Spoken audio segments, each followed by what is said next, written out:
Hello friends, நம்ம இன்றைக்கி centre clip தான் மேக் பண்ண போகிறோம். அதுக்கு B7 க்ளூ எடுத்திருக்கேன் நான். அதை வந்து கிளிப்பில் அப்ளை பண்ணிவிட்டு, இது MDF போர்டு, திலகம் ஷேப்பில் இருக்கிற மாதிரி போர்டு, அதை தான் 2 இடத்துல ஃபிக்ஸ் பண்ணியிருக்கேன். இப்போ அதில் நம்ம குந்தன் ஸ்டோனை ஒட்ட போகிறோம். நான் பிங்க் கலர் குந்தன் ஸ்டோன் ஒட்டுறேன். ஃபஸ்ட்டு ஒன் சைடு ஒரு 5 குந்தன் ஸ்டோன் அந்த வளைவுக்கு ஏற்ற மாதிரி நம்ம ஒட்டிக்க வேண்டியதான். இப்போ ஒன் சைடு ஒட்டியிருக்க பாருங்க, அது 2 சைடும் அந்த மாதிரி ஒட்டிக்கணும். அதுக்கு அடியிலையும் க்ளூ அப்ளை பண்ணிவிட்டு க்ரீன் கலர் ஸ்டோன் ஒட்டுறேன்.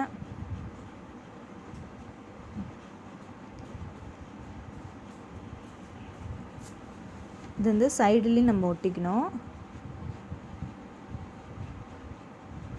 அந்த வளைவுக்கு ஏற்ற மாதிரி எது எப்படி கரெக்டாக வருதோ அதுக்கேற்ற மாதிரி ஒட்டிக்க வேண்டியதான். இந்த மாதிரி 2 சைட்லேயும் ஒட்டிக்கிறேன். அதுக்கு அடுத்தது pink colour stone. First pink, அடுத்தது க்ரீனு, அடுத்தது பிங்க், இதை மாதிரி மாற்றி மாற்றி நம்ம ஒட்டிகிட்டே வரணும். இப்போ 2 சைடும் ஒட்டியிருக்கேன் பாருங்கள்.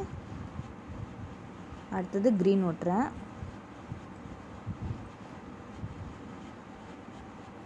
இப்போ இடையில வந்து கேப் இருக்குது, அதில் வந்து நான் ரவுண்ட் ஷேப்பில் MDF போர்டு ஒட்டுறேன் பாருங்கள், இந்த மாதிரி.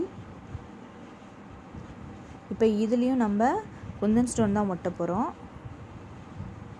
இது வந்து ஒயிட் க்ளூ வச்சு கூட ஒட்டலாம். அந்த இதில் ஸ்டோனு இதுனால் இன்னும் கொஞ்சம் ஸ்ட்ராங்காக இருக்குமே, நான் இதிலே ஒட்டுறேன்.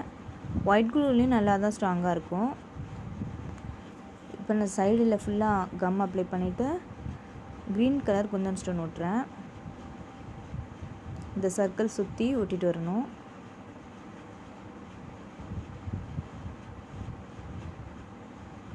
ஒட்டிட்டேன் பாருங்கள். இப்போ அதுக்கு அடுத்தது பிங்க் கலர் ஸ்டோனு.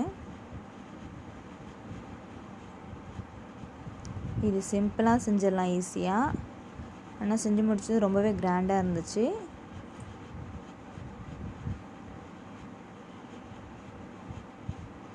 பாருங்கள், அடுத்தது உள்ளாரே க்ரீன் கலர் தான்.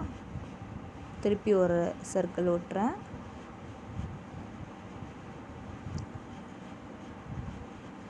சென்டரில் ஒரு ஸ்டோன் வைக்கிறோம் ஒயிட் கலரில். பாருங்கள், செஞ்சு முடிச்சு